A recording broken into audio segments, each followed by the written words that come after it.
Hello and welcome to this week's episode of the Liberalish podcast. I'm your co-host and designated greeter because of my cheery and bubbly personality, Marcus. This week we were delighted to have on a long time, what you expect, contributor, someone who's been with us really since the inception of this an operation. Brandon came on and chopped it up with us about just a lot of what's happened since the election results came in. We know that Joe Biden's going to be the next president of the United States, but the Republican Party hasn't really committed to a peaceful transition. Part of that is because of their own kind of machinations and desires to hold on to power. Part of that is because Trump has been such a powerful force in both good ways and bad ways for them that they still, aren't quite sure how to navigate it. But, we're in the end game now, and, we thought it would be a good chance to have Brandon come on to talk with Carly, Keith, and myself about, what's to come and, what we have to look forward to.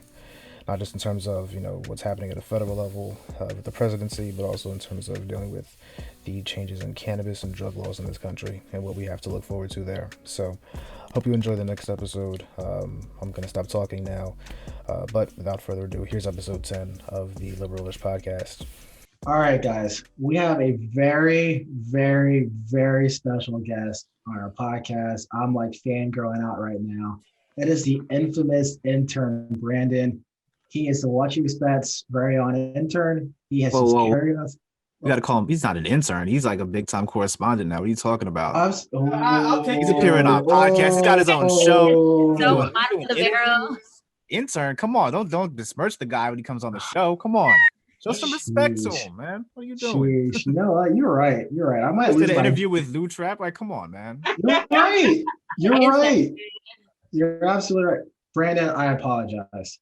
I still thought this was Trump's America. That's why I got that off. My bad, dude. He just got cut off. He just got lost in the moment. That's all. I like that infamous intern. I do like that. But anyways, dude, thank you for coming on the podcast.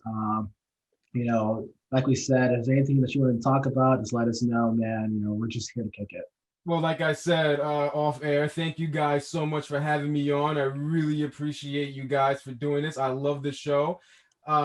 Great chemistry all around. Real informative show. Honestly, you just throw this on. You feel like the world news. Honestly, I think it's fantastic that you guys are doing this. Yes, thanks for bigging us up. Appreciate it, man. Thank you. And it's coming from you. It means so much more. Wow, you gave me that great praise. I had to share it back. All right. So let's dive into the news here for a second. So I just wanted to kick it off with our Back to Blue segment. So there was a very concerning report out of Louisiana. It's really, really a tragic story of this 15-year-old Black teenager, which is essentially lynched in Louisiana. It kind of reminds us very eerily to Emmit Till. So I'm not sure if there's any additional information that's been released on that scenario, but I'm hoping that we find out who did this to this poor kid. Just to add to that, just sounds like that there's just been a gross indifference from the police department there in terms of just following up on it. It sounds like the family brought this to them and they just kind of shrugged it off. So hopefully we learn more about it. But yeah, it looks like I've seen the images on social media and they're very tragic. It's ridiculous that it's insane something like this could still happen today in 2020. But hopefully we get to the bottom of this sooner rather than later. Yeah, that's actually a good thing that you brought up, because I know I can't point to one specific moment, but there's been a lot of cases where we've seen Black people being hung from certain locations, and cops have been very quick to label it as a suicide. Even though it looks eerily similar to lynchings of days in the past, and not that far back in the past. We're talking 50s, early 60s, so not that far back. So again, hopefully they do come up to some resolution on this. And going to my hometown of Philadelphia, it marks the 35th year anniversary of when the city of Philadelphia dropped a bomb on one of its neighborhoods. They were going after a Black liberation movement I think it was called MOVE back in the day. So the police mobilized an anti-bomb unit to create a bomb, and they flew a helicopter over this neighborhood, dropped the bomb on said house, and that killed, I think, about 11 people and set fire to the entire row homes. The police commissioner famously told the fire department as they showed up to just let it burn. So, very tragic story. And the reason why I brought this up, city council finally decided to vote on it and decided to vote to issue an apology on what happened 35 years after the fact. So, and here's another fun fact. It's kind of eerie. Walter, what's that kid's name? Walter Wallace. Walter Wallace Jr. He died in that same neighborhood that was bombed into. So, Wow. Yeah, go ahead, Carly. I just want to like note that it's Emmit, like you said, the pictures, if you see the pictures, very like they're horrific, like they're very they can, just to like a trigger warning if you're gonna look at them, because they can be very like hard to look at. I know for me it was like very sad to see. Comparing it to Emmit Till, it's very important to note that Emmit Till was born in 1941. There are a lot of people still alive that grew up during that time. So I just want everyone to just kind of acknowledge, like, we keep saying things like, oh, how does something like this happen in 2020?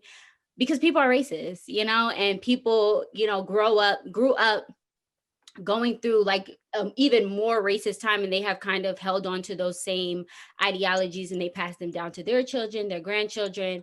So it's just, even with this election, I know it was a lot at stake with this election, but I think it's very important to just be mindful that racism is very much alive and well. Look how many people voted for Trump. Like, we thought it was going to be, a landslide, but it really wasn't, because some people still feel these things. There's a lot of racist people, there's a lot of hateful people who do hateful things, and just keeping that in mind and just realizing that you get numb to it, or at least I have, and that's very sad to say. It actually breaks my heart to say that I'm numb to it, but I see things and I'm just like, I expect it. It's almost like I get on, the internet, or I wake up and I watch the news and I kind of expect to hear like, oh, another Black person killed by the police, or another Black person like lynched in the South, or everything. So I think that's very sad for me, that I've kind of gotten used to it. And I pose the question, like, what can we do about it? And we keep having these conversations, and it's like, it's very discouraging, because you feel like there's nothing you can do about it. Yeah, I mean, that's a good question you pose. I think like the government knows the answer, and the answer is actually like heavy lifting from the government's point of view. Like, one, educating the masses; two, actually investing in Black communities. And like that just doesn't happen. Like, in terms of investing in Black communities, we just get more squad cars as opposed to like other investment opportunities. So I guess we just have to keep holding our politicians accountable and just keep educating the masses. But yeah, I mean, it's been happening so much. You just do become like numb to it. This is really sad and like depressing to think about. Right. For sure. Let's go on to this news, the headlines that we saw. So in Ethiopia is kind of going through, it's on the brink of a civil war right now. One of the regions up there, I can't pronounce that region, I apologize, people.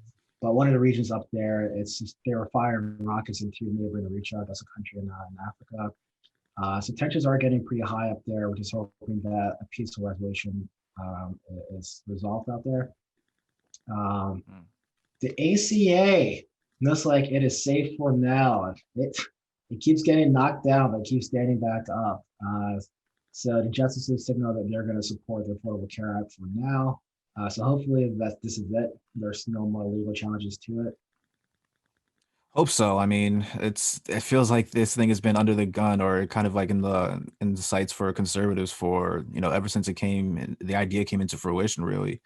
And I think that the justices, like, if you kind of dig into it, one of the things that they keep saying is that they don't want to. This is not something that the justices need to render a verdict on, or kind of render a decision on. It's really for if this is the law of the land, and if conservatives want to get rid of the law, then what they need to do is come through with a legislative solution to it. And they haven't done that yet. They just keep trying to like take pieces and pieces away.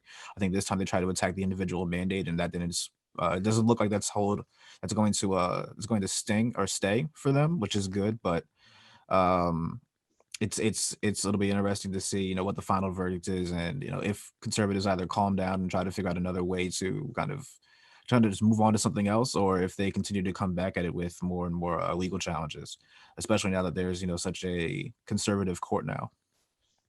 Yeah, and you brought up a good point, and this is just something I just can't really wrap my head around. I mean, so part of the reason why I always like say like politicians should not live and die by polls. I mean, when President Obama passed ACA, it wasn't a really popular bill. I No. don't even think it had a majority approval by the nation.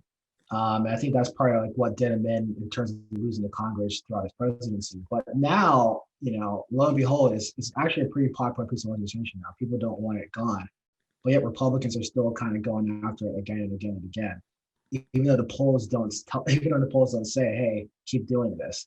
So I'm just curious, like, why, like, what's like their motivating factor, like, what's driving them to try to keep killing like this legislation? It Well, doesn't make any sense to me.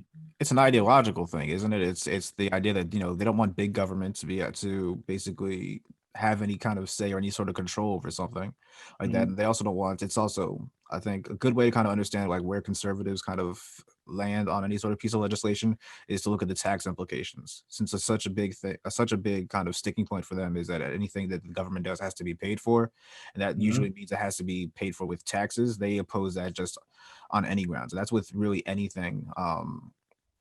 As from their ideological standpoint. So whether it's an ACA or a Green New Deal or any sort of big government program like this, they're going to oppose it just on the grounds that, oh, we have to pay for it with taxes and we hate taxes. So like I hear you, but like I look at Social Security and Medicaid, which Yeah. heavily benefits seniors, and that those are two pretty big socialist ideas. They do impact our tax structure. I mean, every time we get paid, a portion of our paycheck goes to them. Yeah. They don't attack that. Because it's those are things are too popular. you Oh, know. believe me, they would love to privatize both of those programs if they could. I think anytime you hear anything in the news about entitlement spending or entitlements, it's attacking Medicare and it's attacking Social Security, attacking any of those programs. Is it not just welfare, which is I think is the kind of the one that everyone thinks about, but no, it's taking away all of that stuff or finding a way to privatize it and take it out of the hands of the government. Right. Yeah, no, I guess it's just why we vote Democrat every election then. I mean, it's Uh, a, it's a, it's a good idea. If you care about those things, if you care about your parents, getting what they put in for years and years, and being able to take care of themselves and having affordable healthcare and things like that, you might want to switch teams. you might want to. I Um, don't know. might be a good idea. I don't know. Yeah, I mean, like, what do you got to lose? Yeah. All right. So Marcus, I feel like this is our favorite topic. Um, Cannabis.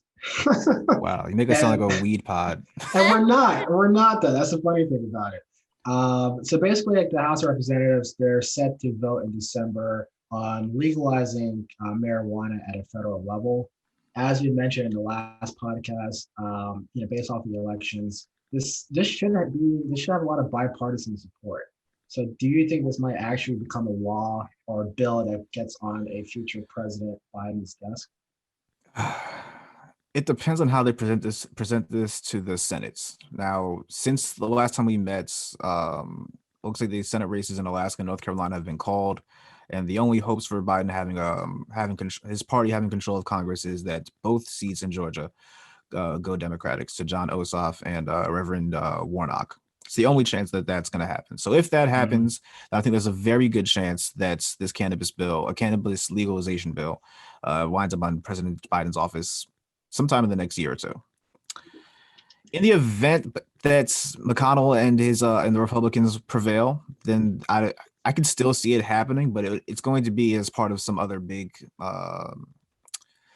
bill that's going to be Democrats basically caving in on some issue in order to get this through. And I don't know if this is an issue that Democrats are willing to give up any sort of political capital in order to see through, even though it is very popular among their constituents. So, I say it all comes back to the Senate. Who controls the Senate? If the Dems win Georgia, we'll see a bill. If not, then it's going to get a little dicey.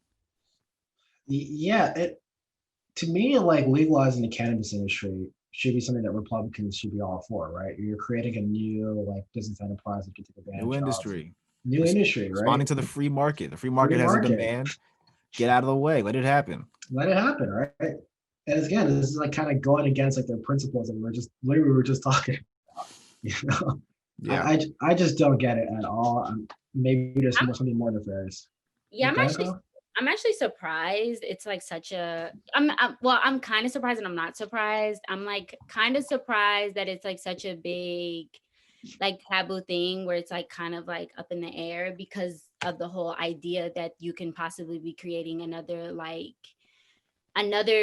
industry where you can tax, because if it becomes, you know, like you can open up dispensaries and then they'll have like federal taxes and everything. So for that reason, I see it being like supportive if you're looking at it from that angle. But then at the same time, I can understand why they would be hesitant, because then if you legalize it at a federal level, that means then you have to go through the whole process of, you know, clearing people who are currently in prison or who have been in prison or whatever of any sort of conviction, which I could see maybe not them not wanting to do, because, you know, prison is or whatever is such another big industry that they have like a lot of people have invested in. So I think if once Biden's president, I definitely believe that it's something that can get done. And I do believe it's something that he wants to try to get done, because he has said that he, you know, supports it and he wants it to get done.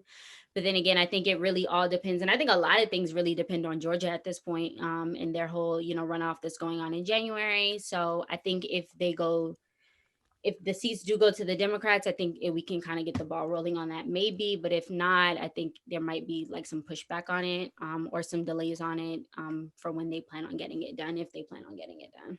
You know, Carly, that's a great point you brought up about expunging all the charges people had from cannabis. I believe that's really I think the number one reasons why Republicans really don't want to pass off this bill.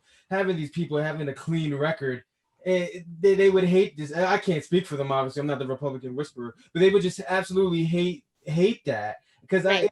it's really mysterious and interesting to me. Why is this still such a big problem? And I feel like this has been a problem that's been going on for at least over 10 years. And over throughout the years, we just see more states just loosening their laws and pretty much, you know, having it legal. And it's just going to be like that for another 10 years. But the process is going so slow. I think for a lot of like to piggyback off what you're saying, I think this idea that we would have to then acknowledge like, damn, we messed up, you know, because this all really goes back to the whole like war on drug thing, where it's like heavily policing people in like urban communities, especially when it comes to drugs.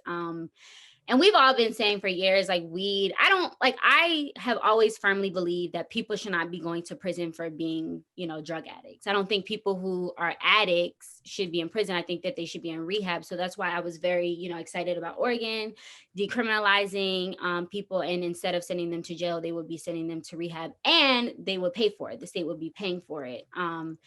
But this idea that they would have to then kind of like apologize, like, oh, we put so many people in jail for weed, they probably just don't want to do that. And also, like, a lot of people rely on inmates, like inmates provide free labor. You know, people invest in prison. The private prison industry is a $1 billion industry that people continuously invest in and make a lot of money off of. And most like a lot of people they don't want to have to, you know, then deal with the idea of like, now I have to worry about what that's going to do to me financially or whatever the case may be. It's really all boils down to, I think it really all boils down to that aspect, like them not wanting to then have to go through the process of exonerating people of crimes that probably should have never been convicted of in the first place. Mm-hmm. Yeah, for sure. And I was actually like doing a little bit of research there, and kind of brought up like Joe Kennedy III. He's like a Democratic congressman out of, I say Boston, I don't say the full state's name, but out of Boston. And he was actually pretty like anti-legalizing weed. And his reasoning was is like, you know, cops use that to search your vehicle. Of course. They use the line like, I can smell weed in your car. Now I'm going to search your entire vehicle. And like he was fearful that we're letting criminals go if we legalize that. He said the quiet part out loud. So I think there are parts of that, like in the law enforcement community, that you are like, you can no longer violate rights or push the boundaries when it comes to like civil rights anymore once you legalize weed. Like the idea that cops actually have to like do their job and like not right. be like these like horrible people that they have proven to be is like, I just like fundamentally just doesn't make sense to me. Like, you know, and I seen some like the other day, and I seen something that said, you know, like, it's not up to cops to decide if people are guilty or not. Like, that's not their job. And I think a lot of people have got it very confused.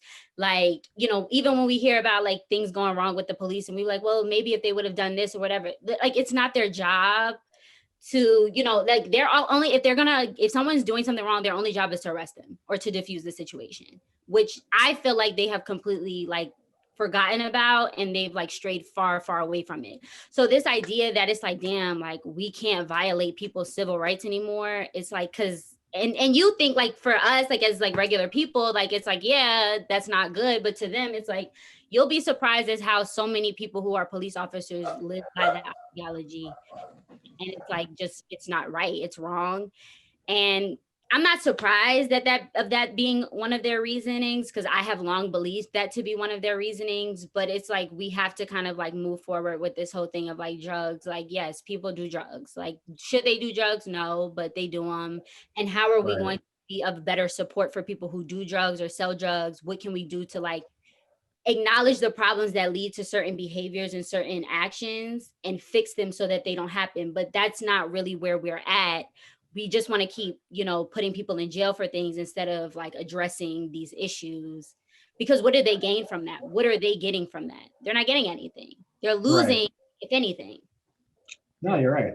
I think drugs is the yeah, if you ask me, COVID pretty much hit the drug pandemic, because if you look at it now, just throughout the generations, throughout the years, just from cocaine and crack, the opioids, and now benzos is going to take over. This is an issue that we really need to, as a country, to really get behind. And what Oregon is doing is beautiful, because if someone is on heroin, the worst thing you're going to do is put them in a cage. They're going to die. You're pretty much, you know, you're ruining their life even worse. And the guy who's selling crack on the corner could pretty much get a better job if he was working at McDonald's. It's a horrible life. You're standing on the corner for 20 hours a day making nothing. So this is really an issue that I wish that could be talked about publicly a little bit more, but it's just really the cannabis thing and why it should be legalized or not. That's the only thing about drugs that people are talking about, and I think it's a shame. Yeah, no, for sure. It's definitely like a national tragedy, like Yeah, what we've been doing.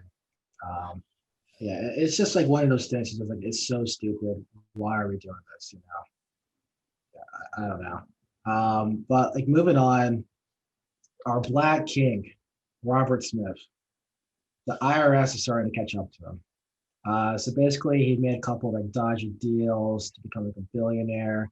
It worked out for him, but now like his past is coming up to bite him. What hurts. So one of our few Black billionaires seems like he's going down by the IRS. Yeah, I mean, he had to make a deal with the IRS and wound up, I guess, flipping on another guy who was like really the mastermind of this tax evasion scheme. This other businessman, Robert Brockman from Houston. But it was basically like a $2 billion tax fraud scheme where they were just kind of like hiding the money in the Caribbean. I don't like, I guess, like a kind of like a stereotype that a lot of people have is that everyone just hides their money in the Caymans or hides their money somewhere in the Caribbean. That's pretty much what Robert Smith was doing. And this guy Brockman was the mastermind behind it. And he really just flipped on it. And it's really just kind of an article in the Post came out this week that was really just kind of digging into how he really tried to, I guess, not really mask it, but he was doing so much good with his money. He was like a regular philanthropist.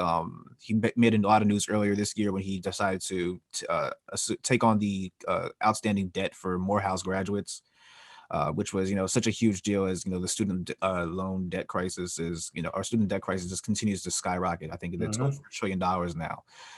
So it was really, when he stepped up into kind of into the gap to really take on that load, it was like, wow, what an incredible person. But it's unfortunate that, we don't hear any news from him before that. And now afterwards, the first time we hear about him, it's not because he's doing good elsewhere. It's because he's, caught up in this tax evasion scheme, which, it's just really just an unfortunate development for him. I have always said like you can kind of like duck and dodge like the DEA, the ATF, like whoever, but like when it comes to the IRS, they're going to get their money. Like I They're going to get their money. I've very seldom heard of anyone who has gotten away with tax evasion in this country. Like, it doesn't matter who you are. Like, you can be an average person, a rich person, it's whatever. It's very unfortunate because, like you said, like him, you know, doing that whole thing with Morehouse was really celebrated because of like just, you know, giving, I guess, Black men Morehouse like a kind of like a head start, because like the you know, student debt kind of looms over you like once you graduate and your loans start to come out of deferment. So you know, it's very unfortunate that this kind of like made like such a like drastic turn for him, because he was like just celebrated like last year for what he did, and now he's like dealing with all this. But it's like, you know, just pay your taxes. You have the money. Like I don't, and it's like people may be like, oh, like, you know, whatever. No, like they have the money to pay their taxes, but people get very greedy. Like they get greedy, and then this shit happens, and then they're like, oh, like it's like a frenzy, and it's like I just don't feel bad. Like I don't feel bad. I'm sorry it happened to him, because like I'm kind of like wondering, like, are you still gonna pay off the student loans, because you did promise that? And you know, I He's gonna hope you pull a follow Michael through. Scott. That's fucked up. But it's like I don't feel bad for him. It's like, pay your taxes. Like you're Yeah. a billionaire, you're, you know, like whatever, like just pay your taxes. I would love to know if I don't know. He has like $140 million settlement with the government. I would love to know how much money he saved by doing this evasion. Like, was it really worth it? You know, Because again, you're worth, you know, again, you're worth over $1 billion. Like, yeah. did you really have to do this just to save just a couple of mil? Like, what are you really going to do with that couple of $1 million that you wound up having to pay back anyway? Yeah. So So I would love to know. I'm sure we'll learn more about it. You know, as this case against Brockman kind of goes up. What's exactly he gained out of it besides just, you know, oh, he was able to evade taxes. But yeah, it's I agree with you 100%, Carly. Just pay your taxes. You have the money. It's not going to affect your life that much, right?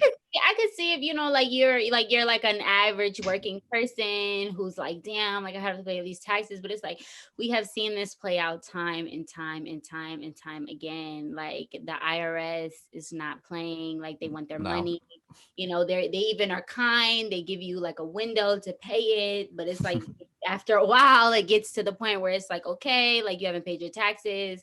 But I just think it's kind of ridiculous. It gets ridiculous how like rich people do a lot of, and you know, I get it, you know, especially if you may come from humble beginnings and you get money and you may think like, damn, I never want to go back to that. But it's just like, at the end of the day, can anyone really feel bad for you because of the outcome of your situation? And like, you know, like Marcus said, I want to know, like, I want to know how much you've gained from doing this, because it really just seems to have like it usually always seems to have like an adverse effect. Like you usually always have to end up paying it back. And the worst situation is like when you end up having to pay it back and you're going to jail. So it's like you're going to jail and you still have to pay the money. So it's like you really just lost all around. So yeah. Let this be a cautionary tale. People, pay your taxes. That's another thing I can add too. He also the hedge fund that he runs just lost like a $100 million investment, I guess, from a pension fund that pulled their money out because of, you know, his involvement with this case. So now not only do you have like you're personally losing, now your business and the people that work under you are also negatively affected by your actions because you have to save a couple bucks. I mean, it's just unfortunate.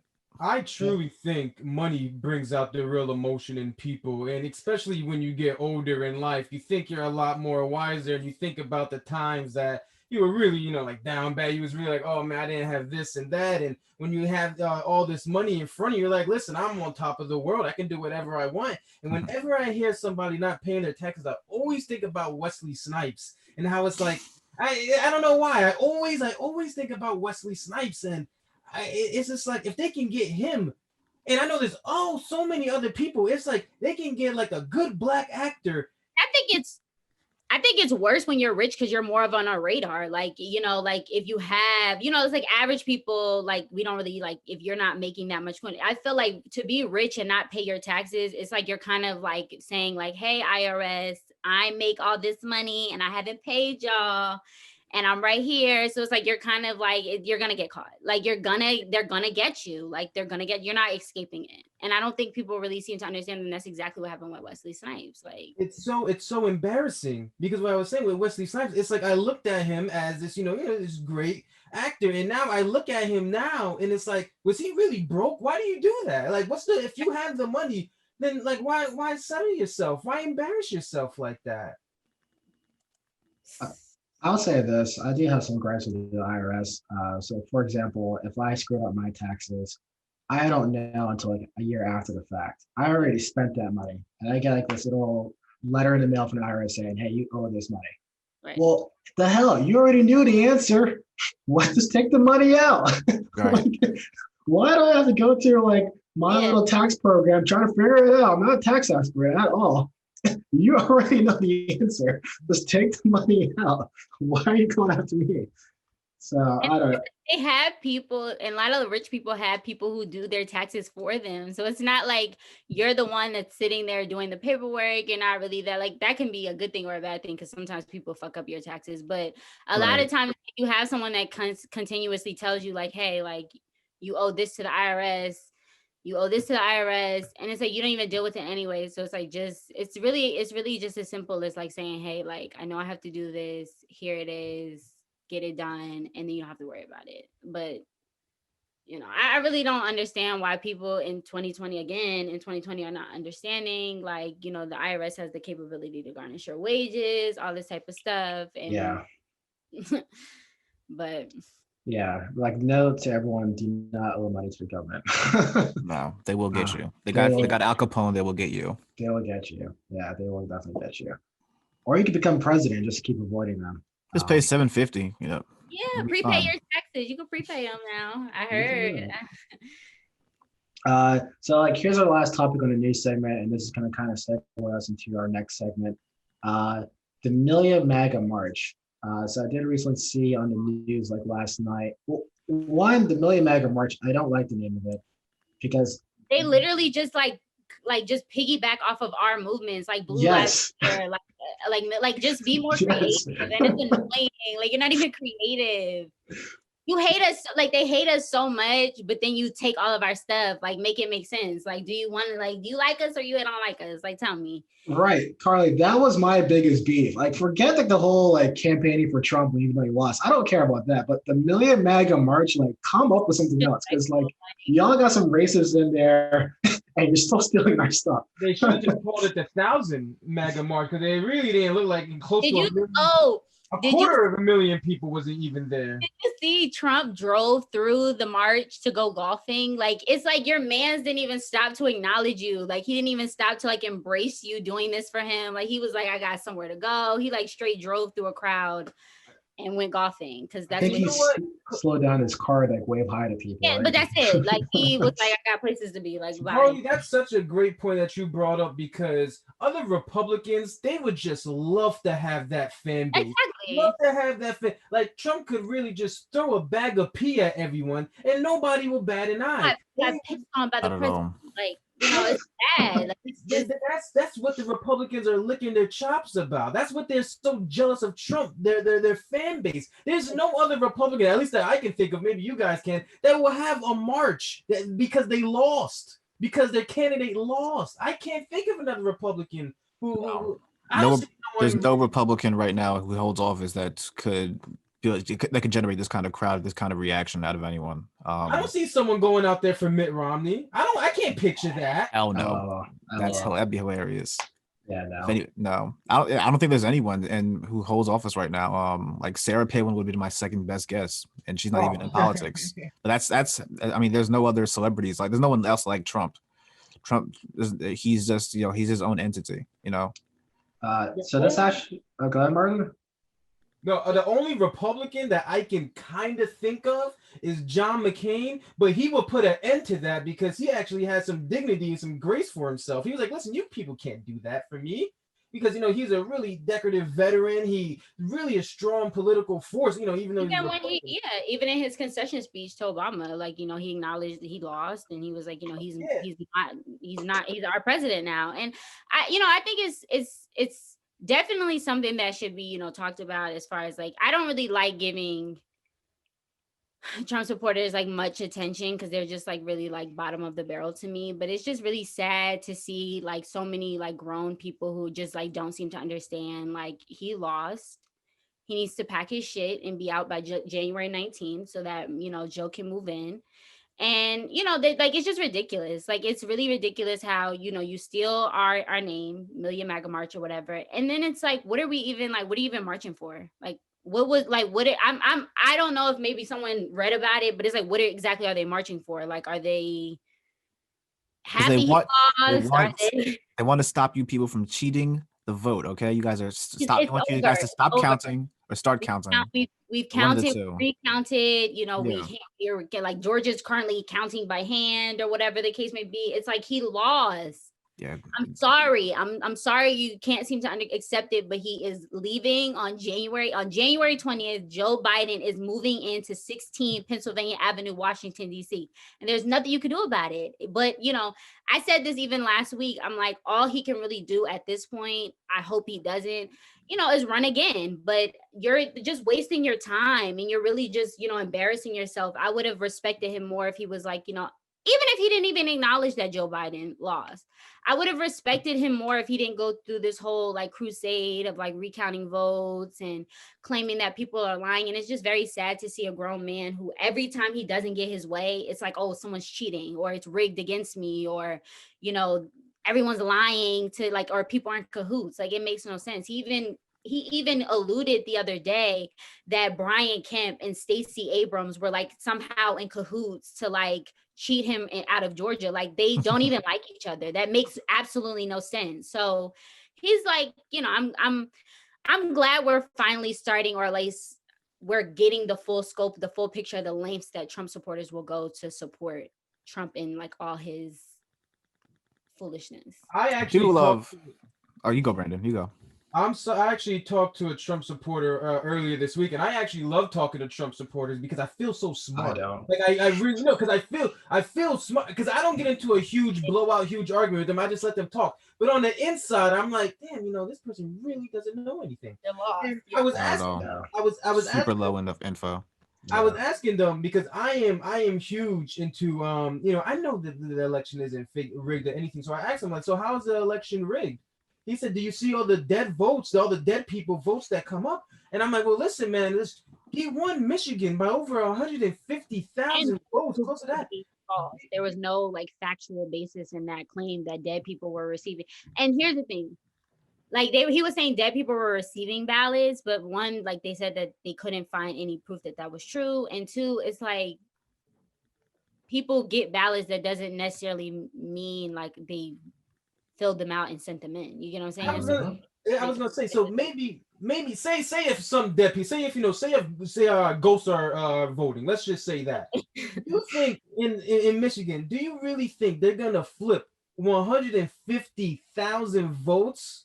Do you really like after finding 500 dead votes? I think they're gotta be like, whoa, you know, we gotta take it easy. There's 150,000, and you think they're gonna flip all of that back to Trump? Like that's just, you know, obviously I didn't say that because, you know, I don't want to add fuel to the fire when these Trump supporters talk. You're like, okay, damn, that's crazy. You know, that's really all I say. You know, I just let them go on. But that's the only argument it seems like they had that the election is rigged is dead voters. Glad you said that because it's like that's like one of my biggest things. You know, I think I think it's great that you're, you know, interested in getting to know, maybe like trying to understand like their way of thinking. Cause I do agree. Like sometimes talking to people that kind of are a little like opposite of what you think kind of maybe make sure, you know, you see things from a different perspective.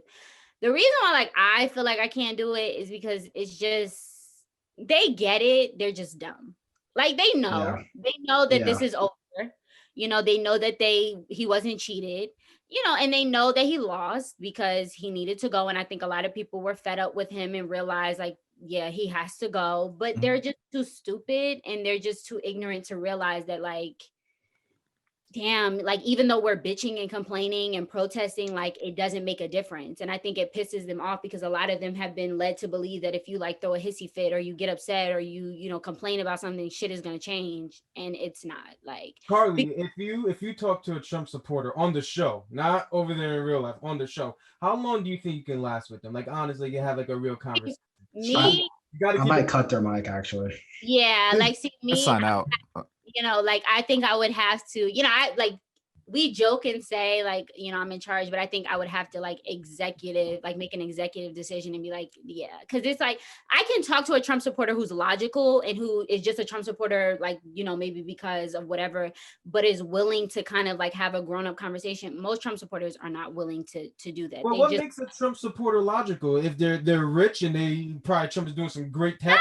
Yeah, I think if you voted for Trump before, and you see where we're coming from, but maybe like some people vote for Trump because of like, like they said, a lot of people don't agree with Biden's tax plan. A lot of, people don't necessarily agree with like certain socialist like agendas or whatever. Like a lot of people are very conservative. Ironically, some people don't believe that women should have the right to choose. So some people may support Trump for those reasons.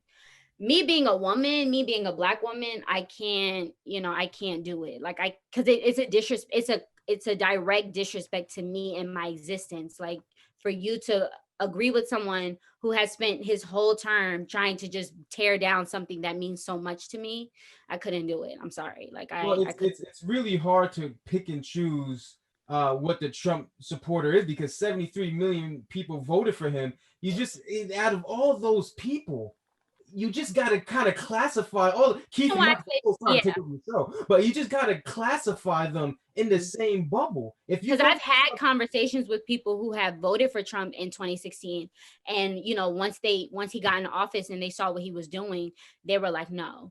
Because I know a lot of people who voted for Trump because he wasn't a politician, and a lot of people thought that because he wasn't a politician, maybe our presidency or the role of being the president would take like maybe a different turn, because it would be rooted in something else. But I know a lot of people who voted for Trump, and once they saw what he was doing and what he was capable of, were like, nah. That and those type of people I can have a conversation with because you get it. Now, if you've watched this man run this country for the last 4 years and you were like, let's do it again, I can't have conversations with anyone like that, because it's like, you don't respect me, you don't respect anybody that looks like me, which is all of us, except the obvious. But if you can't see where we have an issue with that or why this man has to go, I don't feel like you deserve to have a conversation with me, because what do we have to talk about? Yeah, I kind of feel like it's not the whole 4 years, 3.5 years. It's not that. It's how he handled the coronavirus this year. Handled it. If he handled it half the way he handled it, he probably would have been reelected. And that's the scary thing. This virus, Keith, I know you got to talk, I'm so sorry. He fumbled this problem so bad. When 9/11 happened, and I'm so sorry to say this, but when 9/11 happened, that was the best thing for Rudy Giuliani, because he was on the decline. He handled 9/11 really well, and people are like, damn, he really stood up there, blah, blah, blah. He was great. If Trump handled this just half the way he handled it, and I'm not even talking, like, if he just didn't do the tape with Bob Woodward, if he just didn't say don't inject bleach, acknowledge that it was coming when it was coming. If he did a second stimulus bill in like July, if he just said, guys, let's wear a mask, let's really try and get behind this. If he just really did that halfway, that's how close it was. Yeah, that's how close it was. So let's talk about the next segment, right? Let's talk about like Trump and what he's doing now to like stymie the transition. Brandon, I know you brought up Rudy Giuliani, America's mayor. He's now leading Trump's like legal team against contesting the election. He pretty much kind of screwed that up when he went to the wrong, Four Seasons business. Yeah, it went to a Four Seasons landscaping instead of the Four Seasons Hotel in Philadelphia. Yeah, he was in pretty much like the back of like, I don't know, like a trap house in a it was a strip mall. It was a strip mall next to like a sex shop, I think I forget the other store was, but yeah, it was not the Four Seasons that I think they had in mind. And it wasn't.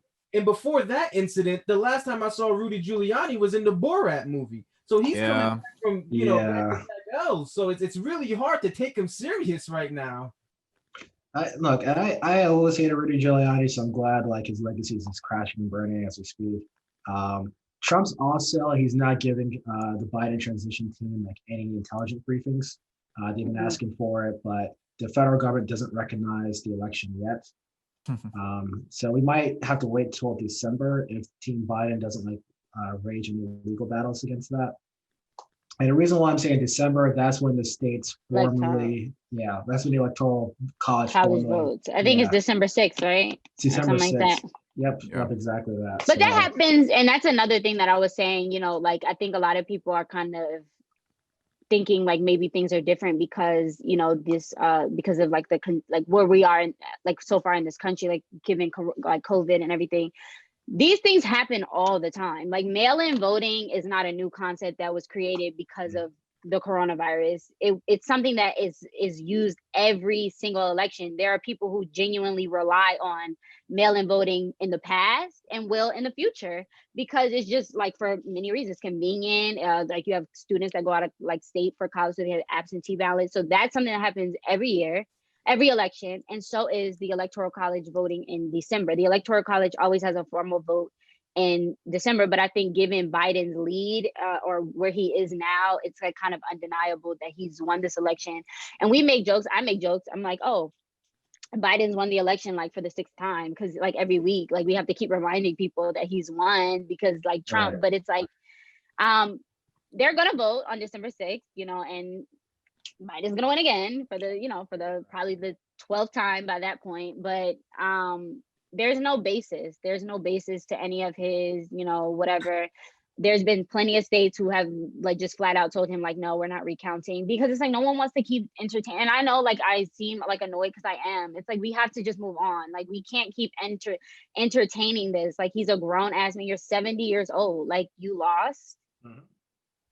And it is what it is. Like, and if he so chooses to run again in 2024, that would be his right. I hope he doesn't, but that would be his, he has that right. But until then, you have to just acknowledge that Joe Biden is going to be the president, and we all just have to kind of move on, because there's more important things that we need to shift our focus to.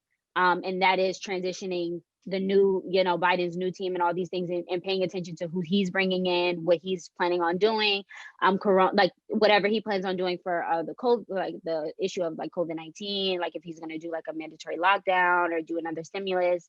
That's why I feel like we need to kind of move forward, because it's like we have to go forward as a country. Like there's other things that are more important that we should be shifting our focus on.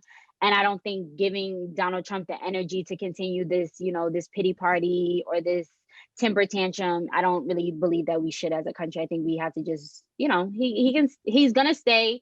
He has a month, like what is it, like a month and like 2 months left. He has like 2 months 2 months left. and some changes. And all he needs to do is do what he needs to do, whatever. But he keeps going golfing, so he's again neglecting he's even like you're thinking like you want to be president and get for another 4 years, but because you lost, you're neglecting your responsibility as a president because you lost, and that should tell you everything that you need to know about Donald Trump. The way Biden has handled COVID is better than the way Trump has handled COVID in the past months. And the only reason why I said that is because Trump hasn't been in a coronavirus meeting, and when he said on Friday the 13th, his first appearance, which is funny, Friday the 13th, his first appearance, discussing about the vaccine has nothing to do with corona. It has nothing to do with you. You didn't do anything with it. You're not a leader. But going back to what you said, Carly, about the mail-in ballots, that was the biggest difference in this election. Trump said, and he retweeted conspiracy theories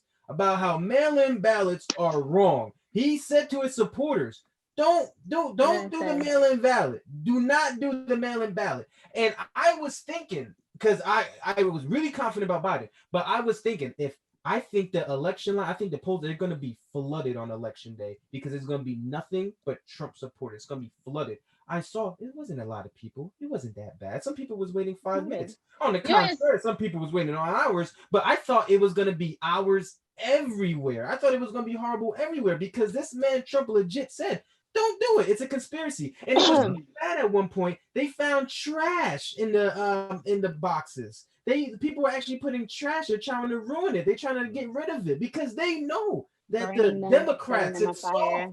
It's soft to do it by mail. You got to go there. If you get the virus, you'll tough it out. That's the tough stigma that he wants that's Trump. That's Trump. And that's exactly what I say about Trump supporters. Like just a ball of like just stupidity, like just dumb. Like, and I'm not saying that to be rude. It's the truth. Like you literally told your supporters not to vote by mail. So I don't understand why you were confused when the mail-in ballots were counted and you did not have such a large lead, because you said it. You don't know why they're confused though. Like again, you have to look at their news media. Look at their news media. Look at what they're consuming. They're consuming Fox News. They're consuming One American News Network. Exactly. They're You know, consuming but all it's these other sources that aren't giving them factual information. It's all stuff that's coming straight down from the pipeline of Right. Donald Trump. It's all stuff that Donald they're Trump. seeing on Did you? Instagram and Facebook. That's all just propaganda at this point, saying, oh, that it's going to be a stolen election. That don't vote by mail because it's part of a liberal plot to kind of steal this election. It's all this kind of Yes, propaganda that ad and just gets stuff. fed over Yeah. and over and Right. over And again. Facebook Kind of face it just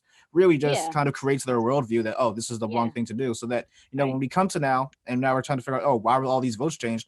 Well, because all the votes changed because they had to count in the balloting, and you just didn't pay attention to them because your supreme leader was like, oh no, it's all bad. If you actually woke up, you would actually realize that this is something that you should have been paying attention to. You could have taken advantage of instead of just following anything that. And Donald that's Trump what said. I was saying last week. Like when he saw that Biden was encouraging his supporters to vote by mail, even if it was, my thing is, if that's something that your opponent is utilizing and his supporters are utilizing, I don't understand what you thought you were gaining by doing the opposite. I don't know if he thought he was outsmarting the system. I don't know if he thought he had a one up because maybe like his supporters would, out. I really don't know. It was a strategy though. To game, but even I was thinking, like, it's funny you say Fox News. Fox News is like, I don't even entertain it because like they're super pro Trump, even if you watch it. But I remember I seen a clip, and it was like an anonymous poll watcher or poll counter, and it was like, oh, like whatever. And it's just funny because like people like suspected that it was Trump because of the things that this guy was saying, and I wouldn't put it past him. Like I wouldn't be surprised if like Trump, anonymously called into Fox News to say, Are you talking like, about the person who was on Laura Ingram's show? Yes. They were very Trumpish. It's so very, comical. very Trumpish. It's so comical because out of all the sources that person can go to, New York Times, CNN, out of all they're gonna go to Fox News sources because they're illegitimate media in the conservative world and the conservative worldview, like CNN, New York Times, Washington Post, like anything that like we might go to confront like as an honest and kind of centrist news source. They all consider them as being partisan or being hostile to what they're trying to their world. So they're not going to go to them. They're going to go to the Fox Newses and the Breitbarts of the world that are actually going to listen to them, even though they're not legitimate. I just want to take a step back and just say how hilarious that is to think about Trump in the Oval Office. Like, guys, I have a great idea. I'm going to go on Fox News and pretend to be a poll watcher. I just find it absolutely hilarious. And someone's just like, yeah, that's a good idea. His stupid little press secretary. What is her name? Kayleigh McEnany. Kayleigh, yeah, like her. Like she's like, yes, Mr. President, I think it's a good idea. Like and it's like that's what I'm saying. Like we, like it's sad and we laugh about it. I remember watching the debates and we would like laugh about like his antics, but it's not funny at all because if you really take a step back and realize like this person is actually our president, like whether you see that or not, he's like legit the president. And the fact that like our president is like doing these things is very like embarrassing, honestly.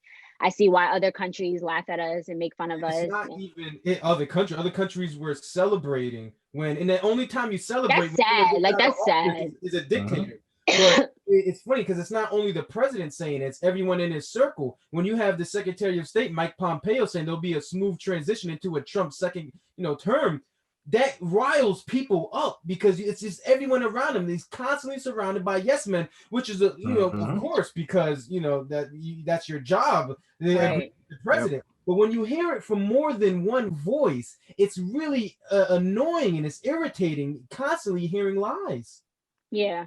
It should have been, but again, 72 million people were like, you know what? I want to hear that again. Play it again. Let's run it back for another 4 years. They clearly weren't they weren't annoyed or they weren't frustrated with hearing that over and over again. They were ready to double down on it. And that's another scary.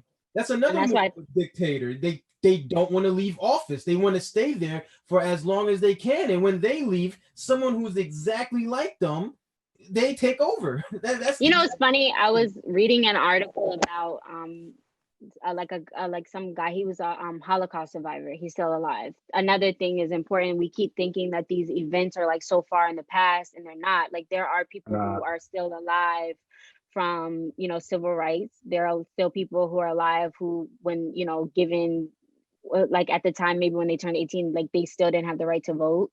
because the Voting Rights Act wasn't passed until in the 1964. But I was reading about this guy. He's a Holocaust survivor, and he was saying like living in this country under Trump was very reminiscent of living in Nazi Germany, and that should tell you a lot. Yeah. I think for me, again, I continue to speak on my experiences as a Black woman. It's not, it's very serious. You have to take these things serious. Like Trump was very divisive for this country, and our country is always divided. So to add more division, it's going to be something that we're going to be dealing with well into Biden's administration, and something that we're going to be dealing with for a while. So I think it's important that we kind of like do what we need to do and just can not even entertain it. Like, Trump supporters are going to say what they're going to say. They're going to feel how they're going to feel. But do we really need to keep giving light to it? No, because it doesn't really make a difference. The same way when shit doesn't go our way, we're expected to move on from it. Is the same feeling I have. Like, it didn't go your way, move on, and if they want to do all this, it doesn't change it. And that's why I think I'm kind of happy that this thing is over, and I'm kind of glad like the votes have been counted, and it didn't take as long as I thought it was going to take. I thought it was going to take way longer for them to call it, just because of I figured they would have to like count the ballots all over again, because I thought that something like this would happen. So I'm glad we know now, and I'm glad we can kind of move forward. I just think it's really embarrassing, and it's really funny how this person was even like the president in the first place. Yeah, it's obviously going to be a lot of racial tension after when Biden takes office. Just look, once again, over 73 million people voted for Trump. That tells you where we are. But it's going to be so refreshing to see that campaign take office, because one thing that Biden said in June, he wants diversity in his team. So it's going to be great seeing there's a diverse group of people who are actually educated and could take the job, who are not family members. It's not your son, it's not your son-in-law, it's not your daughter. It's people who are qualified for the position, and a diverse mindset. And when Biden made his speech and he thanked the African American vote, that just made me want to tear up, because I haven't heard anything like that in years, and it's just so it felt like eating fast food for 4 years and finally eating a salad and home cooked meal. So Brandon, you kind of like segued like really far in advance. So let's hit on this topic, right? It's all good. It's all good. It's a good discussion. We talked about Biden's like future cabinet, right? So again, if we had like a magic wand, are there any particular like big name people that you wanted to see on his cabinet? Rudy Giuliani. You want to see Rudy Giuliani? I'm joking. I'm sorry. Wow. One person You're about to cut your mic. Right. Somebody I would love to see in Biden's cabinet is Stacey Abrams. Yes. I think Stacey Abrams. I think it's very unfortunate that again she was Brian Kemp stole the election from her. And what was that 2018, right? 2018. Yeah. I would love to see her, because especially considering all that she's done just now in Atlanta to get so many people to vote, and she's her being such a large role in turning Georgia blue. But I would love to see her as like in his cabinet. I think that she would do really well. I think she has shown that she deserves it. I think she has shown that she's capable of it, and I think it would be really good especially if we're talking about, we're kind of going off this whole idea of giving more Black women, or just, Black people in general, more opportunities. We have a Black vice president, Black woman vice president. So to see more Black women maybe in his cabinet, I would think would be really great. Not only just because they deserve it, but also we need more representation. Like, we need more representation all around. And I think Kamala Harris, just being the vice president, can definitely be the driving force to get some of those things done. So I want Stacey Abrams. So that's a good point. Fair enough. I was actually leaning, I kind of want to see Bernie Sanders have a role in the new administration. I think like Bernie Sanders kind of like alluded to if he was open to it, like labor secretary. I just think they're having like that difference of opinions. Like, you're throwing a bone out to the progressive wing of the party, and we're going to talk about the Democratic Civil War in a little bit, but you are throwing a bone to the progressive wing of the party if you give Bernie Sanders like a new position in the new cabinet. So I think he should do that. I don't think like he should be. I don't think Biden should like fear the left or fear the progressive side. I mean, that's how he got elected too. You know, the black vote is one, and also the progressive vote is another one too. So I think he should kind of embrace that side of the Democratic Party. Yeah, I was to piggyback what you're gonna say, Keith. I was gonna say the same thing.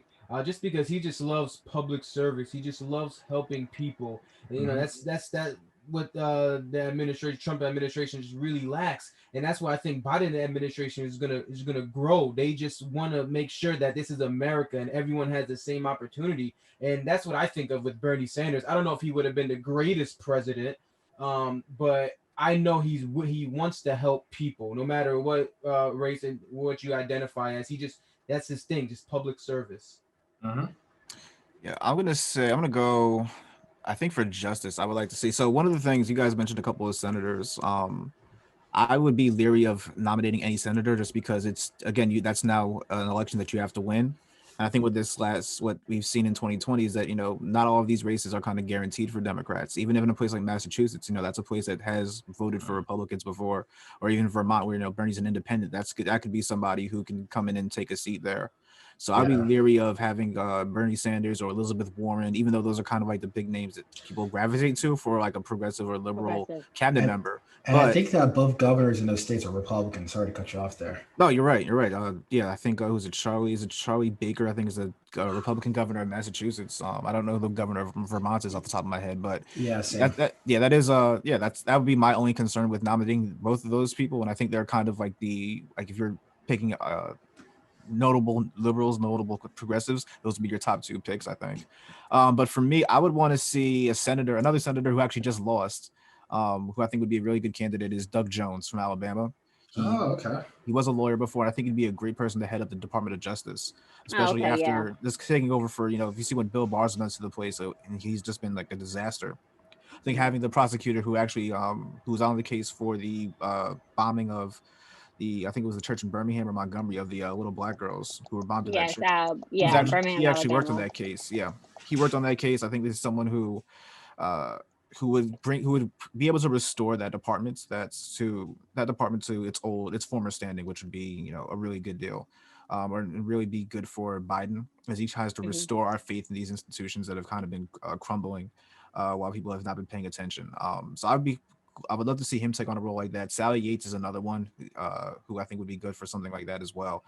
But I definitely think whoever he chooses, he definitely has to put progressives in somewhere in these cabinets, whether it's labor, whether it's treasury, whether it's for I'm abroad in an ambassador seats or whatever. Like again, Mhm. he has to involve that party, maybe not in everything, but in some things they should definitely have a say because they definitely pushed him as a candidate for this past election. I think also like I'm really excited. I'm really happy. Not that it's like something that's new, but I'm glad that like presidents get to pick their cabinet. Like I'm really glad that that was something that was like instituted because it's like, oh, like if we had to take Trump's president with us into like Biden's administration, I would like I'd probably move. Yeah. So hold on I there. don't That's know. actually a good. That's actually a good point there, right? So the president can pick like their cabinet member. However, the Mhm. Senate has to Yeah, yeah, approve it. yeah. Hmm. So that kind of sort of segues into our point. So like, granted, if we do win Georgia, both seats, right? Because I think there was rumors that like Mitch McConnell might be a huge pain in the ass if Joe Biden does pick a progressive person for a cabinet seat. Like Yeah. might not even Of approve the course they will. person. Yeah. But there's also like another fear too, and other fear is like other Democrats as well, right? And there has been like a growing civil war in the Democratic Party after they won. They gained seats in the Senate. They still held on to the majority in the House.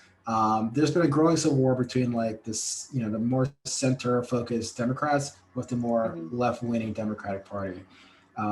This kind of like exploded on a phone call of Nancy Pelosi, where this congresswoman who won her race, by the way, was complaining about like defunding the police and socialism is what almost did her in. So let me just ask you this: what are you guys' thoughts on the growing like civil war in the Democratic Party? I'm gonna say that it's a good thing. Interesting. Which is here's what I'm gonna say. It's a good thing. We said a lot of the times on this pod, in previous episodes that that the Democratic Party is one that has multiple coalitions. It's a caucus of a lot of people that are interested in a lot of different things, and you kind of have to meet these things out. And that process is very hard. And some things wind up sticking and you wind up fighting for, and some things, you have to jump off just because, they're not popular, or the political or the economic or political will, political capital just is not ready to be expounded on those things. So I think that it's good that Democrats are having these fights now on how they want to proceed for the next 4 years, Right. in terms of just figuring out where they want to go. Yeah, no, No. so I agree with you 100%. I think it is a good thing to hear two different viewpoints, and it kind of gives a little bit more backbone to the Democratic Party, because I feel like it's always has this reputation of being soft and not able to really compete with Republicans and everything. Like, no, they are fighting. They really want to do something right now. Yeah. So as of right now, I think it's great. Yeah, I would just now even saying that fighting this process of kind of figuring out how you want to govern is good. What I don't like is that there's this overwhelming message right now that's that's all these kind of liberal initiatives are the reasons why they lost, when that's clearly not the case, or it's not 100% conclusive that that's the case. Right. Folks like Connor Lamb, who's a congressman from Pennsylvania, was like, "Hey, we lost because people don't want to hear about defund the police, and they don't want to hear about fracking. We don't like those," which is like, okay. But also, what you have is candidates who aren't campaigning in a way that makes sense in a modern era. They're spending millions and millions of dollars on mail and flyers and TV, instead of using digital channels to get to their voters. They're not messaging correctly. They're being outmaneuvered time and time again, because either the establishment is kind of handicapping them, or they're just not considering these things. And I think that they're blaming the wrong things for their shortcomings, and it's creating a problem that really isn't there. You really have to, I think what we really need to do as a Democratic Party is kind of look at the things look at maybe not things that are popular now, because again, I mean, why would we trust polling? We all thought we were going to have a blue wave this year, and that didn't work out. Why would we trust it now for certain policies?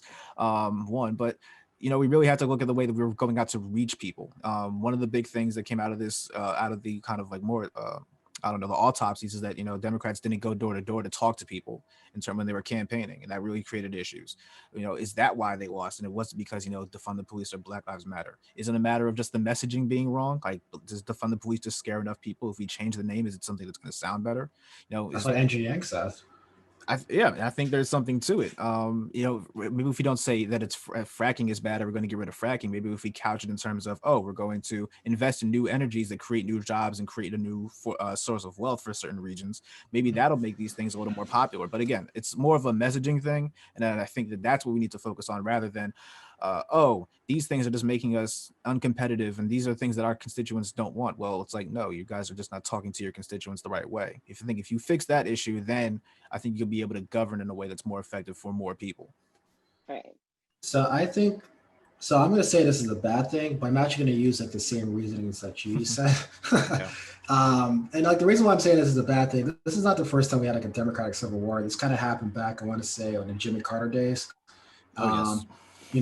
That some people kind of point to that kind of Democratic infighting to like why Jimmy Carter like lost so handily to the Republican president Ronald Reagan. And Ronald Reagan did kind of shape America to become like a moderate Republican country at that point. So I'm just going to say this. Look, like, I think like when Democrats are in situations like this, like, you won. Like, America voted, you won, right? Sure, you didn't get the Senate, but the polling was wrong. We got to figure out why the polling was wrong. It happens. Like, sure, you lost a couple seats in the House. You lost in Florida. Again, that happens, right? You're going to win some, you're going to lose some. That's what the purpose of the election is.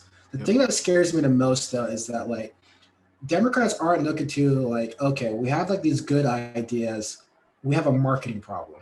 How do we sell these ideas to people? Because these are really good ideas. Like, for example, defund the police. Sure, that might scare a lot of people, but the idea of, like, reinvesting in education or reinvesting in social services actually might be pretty popular, right? Or the Green New Deal, right? I don't know why that scares people, but it's just like you're investing in the future of America. Like, you're investing for your kids, basically. Maybe it's a messaging problem. And the thing that scares me the most about at least the center Democrats is that they lean to the Republican talking points. They lean to sound more like Republicans. And that's what scares me, because you're giving a party that's pretty much should be dead more of a voice than they need to. And that is what terrifies me the most. Like, we shouldn't be giving Republicans more status or more height than they already have, we should be focusing more so on like how do we like market our ideas to America and just build off of that. And it just seems like the infight is just like, well, we got to sound more like Republican guys, or like we get elected on like these progressive ideas, and then they're like, oh, well, you know, it's not going to work in Tennessee. So like, let's just become a more moderate approach. Yeah. Like, I hate that. Like, That's not what I voted for. Kind of just like to follow up on my point last week about how we just sell off flyover country. Like, who the hell cares what they want in Tennessee? They clearly don't care about, making their lives better if they're going to sign away their lives, give away their votes to Donald Trump. So you know what? Screw them. If we have to drag them along kicking and screaming into a Green New Deal, into Right. marijuana, into restructuring the way that we fund the police so that we actually invest in communities and institutions that kind of make those places better to live, then we'll drag you along kicking and screaming. But I don't care how it plays in Tennessee. I don't care how it plays in Oklahoma. Sorry, Same. those people clearly don't care either. Same. They don't care either. They're just going to see an R next to your name and just vote for you anyway. So, Exactly. Which I think is an important point. Like, when we say defund the police, I think a lot of people have like a lot of misconceptions about exactly what that means. Like, no one's saying like some people are saying like, oh, we don't want the police. But I think a lot of people are very realistic in what that means and realizing that that's not necessarily going to happen. But just more so looking at the budget that these big, like for instance, I think like even in LA, like the LAPD has $1 billion budget. No. The LA Sheriff Department has gangs in it too. Like their budget is huge. Meanwhile, when you look at different other things, like other important, entities that exist, like housing, education, they're severely lacking in their funds. So we're basically saying is like take some money from the police and distribute it to these different things so that they're like more, able to, like for instance, education. We all want to, we have this whole conversation about like, the future or whatever, like, invest in education, invest in in new textbooks and paying teachers more and just, affordable housing. Like these are things that people need to survive. These are things that people live by, like they use in everyday life. So it's more so just, allocating funds better in these, in most places, because in most places police have an astronaut, like their budget is like ridiculously crazy, like it's super high. And meanwhile you look at different, other things that are going on and we wonder why we can't like we say, oh, we can't afford this, the truth is we can afford a lot of things, right. anytime they want something, they find the money. So that's funny to me how we can, for instance, I laughed because like over the summer, like even, Governor Cuomo was like, no, not Governor, did I say Governor? Not Governor Cuomo, Bill de Blasio was basically, talking about how they had started like some, like, there was like a thing with fireworks. Like people were like, just like setting off fireworks. They had compacted like a fireworks task force. How the hell did you find the money for a fireworks task force? Meanwhile, like, it's just like, that's what I'm saying. Like, just looking at the overall better picture and just like making it make sense. Police having $1 billion. Oh, she froze again? Budget makes no sense. It doesn't. Nope. Huh? I froze. That's Did you hear me? You're good. It's okay. We can hear you. It's cool. I'm good. I'm good. Yeah, you're good. Yeah, carry on. So it's like, just allocating funds better and making sure that we, because in no way, shape, or form does it make any sense for the police to have like these high budgets, but then we can't seem to find the money that we need for simple things like education, housing, and all this type of stuff. So for the civil war going on in the Democratic Party, I don't know. I feel like it's kind of it can be a good thing, it can be a bad thing, just depending on how everything like plays out. Maybe we should take a page out of the Republican book and change the name for defund the police to the Free American Communities Act. That works. That's me something stupid like that. It's like, you know what? That sounds like are you against freedom? Are you against American communities? No? Then support this act. Right. Simple as that. You can't couch it in, this is attack on police and blue lives. Like, no, you can't do that anymore. It's America, folks. It's the American Act. No, for sure. Yeah, because I think if we're, that's exactly, I think changing the name or the rhetoric behind it is is what we're gonna need to get what we need done, because I think everyone and it's funny because like it doesn't matter how many times you explain it to people like what we mean, they're still gonna find a way to be like, no, we don't want to like defund the police, and it's like, no, we do, and Right. we need Yeah. to. Yeah, we absolutely need to. Just Right.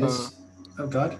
I know. I was just gonna ask. We talked about this kind of war between, or this kind of war between democratic factions. There's really like a larger kind of rift. I think that this election kind of brought out with the American society. Again, like 77, 78 million people have voted for Joe Biden, 72 million for Donald Yeah. Trump. There's this massive split. Is this gap? Is this something that you guys think that we can bridge? And something that's worth bridging at this point? Like, what do you guys think is the best way to It's kind of worth tackle this? it's worth bridging.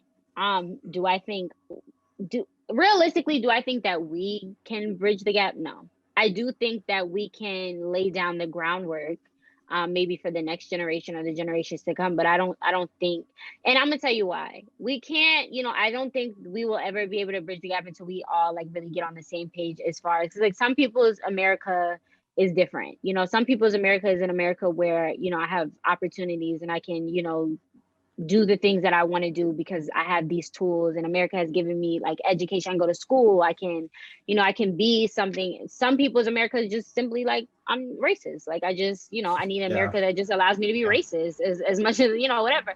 So everyone's idea of America and the American dream is different. And I think until we get on the same page as far as like what we want from America, and that all really does tie into like politics and the Democrats and the Republicans working together to kind of like make sure that everyone is afforded the same opportunities no matter where they come from. But that's what we've been trying to do for like the last, like, I don't know, like centuries, and it just doesn't. It's a losing battle right now. Yeah, it's like, and I think we're definitely going to have to spend time kind of like picking up the pieces of the Trump administration, like once Biden, because you have to understand Biden is going into like a clusterfuck. Like he has to deal with the mismanagement of the coronavirus and the economy and all this stuff. And then now he has to deal with these, like outlandishly racist Trump supporters. So I think once we start to get on the same page as far as like what exactly is America, we keep saying America is like this country of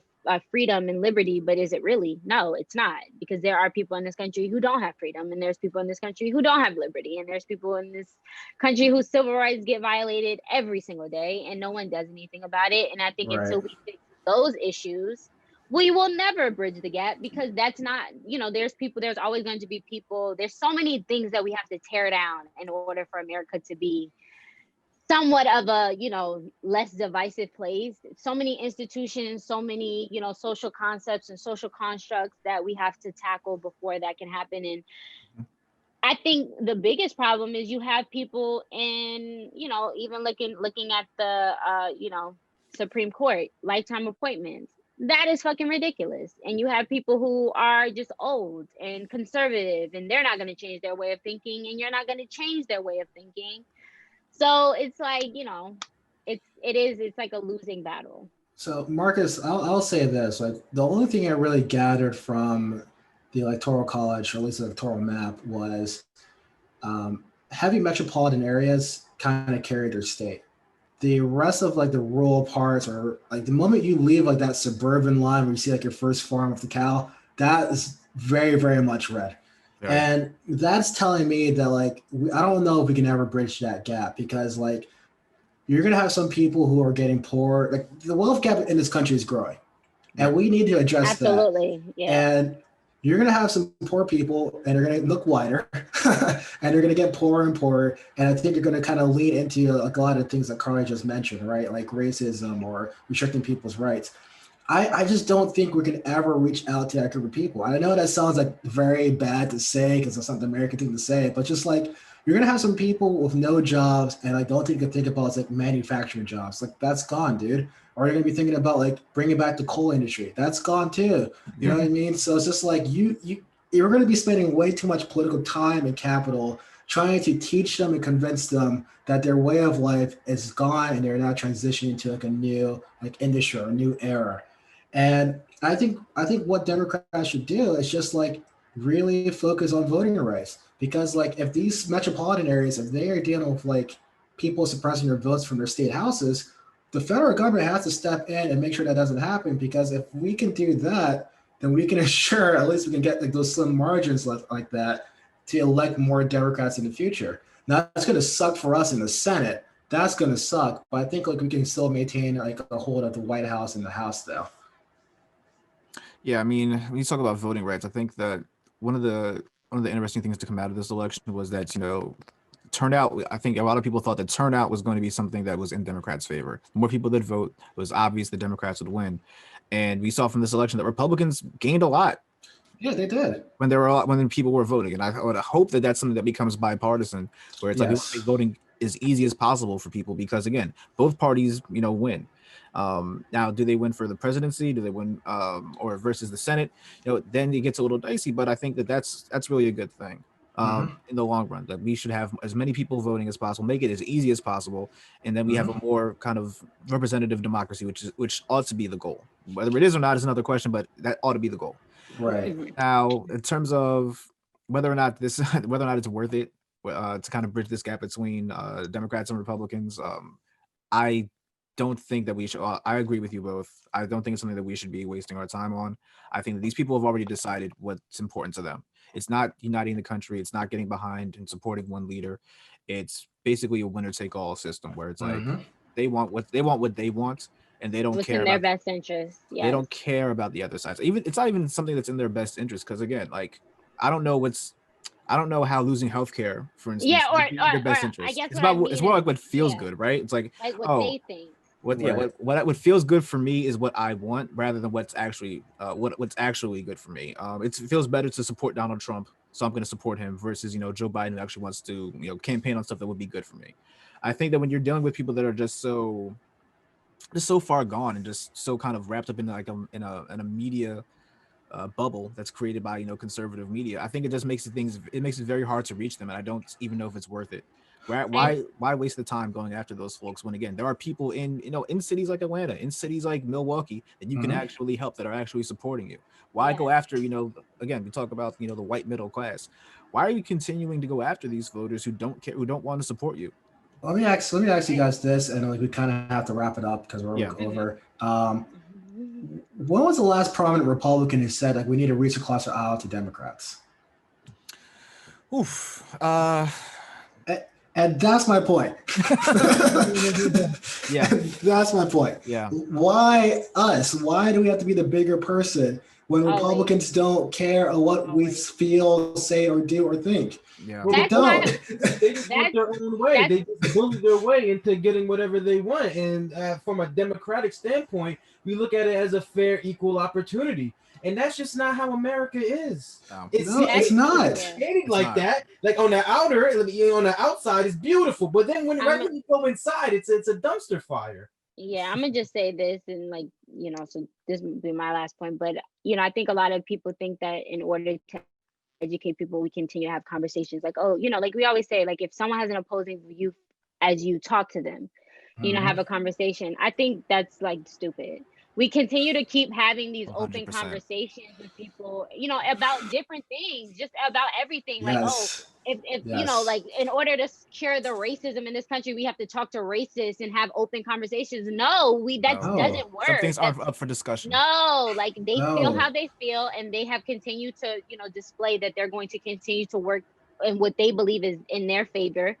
They're only interested in pushing their agendas. They're not, like you said, they're not interested in coming, meeting halfway. It's always like we have to extend ourselves and kind of go like, it's like a 70-30 effort, if that. And it's just like, that's why I feel like it's kind of like a losing game. And maybe we should start taking a book out of, a page out of the book and start to focus on things that we feel are important.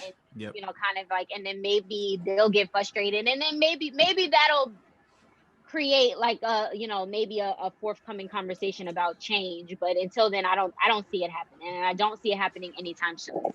Exactly. And like I'm going to shut up after this, but like I don't hear Republicans calling Rand Paul a radical, and he's by far the most conservative member. Why are we doing that to other Democrats, calling them radical left, and just encouraging that? It's stupid. Stop caring about what other people think. They don't care about us. Anyways, I got to wrap this podcast up. Brandon, You've been an excellent guest host. I feel like Oh, Marcus wants to get me removed to have you replace me, but you've been an excellent guest host. You've been Can I great, just Brandon. Thanks squeeze for coming one more through. point Thank in? you. I'm gonna be 30 Oh, seconds. sure. Can I just Get squeeze your one parting more shot off. Yeah. Yeah. Go ahead. I just really want to what Marcus said earlier. If we just made voting easy, I think it was great numbers that came out. You know, close to 150 million people voting. But if there was just like an app on your phone, you put your social security number and something like that, and you can just register, your turnout would be great. Voting. Whenever I go to the DMV, I'm pissed off the day before because I always think like, yo, people been driving for over 100 years. Why can't they just make this so easy? I shouldn't spend my whole day there. Voting's been around, even though only a majority of people could vote back then. Voting's been around forever. They have to. If I can vote for America's Got Talent, super easy in 2 seconds. Only thing I got to call. I feel like I should be able to vote during every election, just Facts. as easy. But thank you guys for having me on the program. I really appreciate it. We appreciate having you. Appreciate you stopping by, man. Yeah, please let me for know sure, next for time sure. I can join, please. For sure, man. All right, guys. Thank you for listening, and we're out.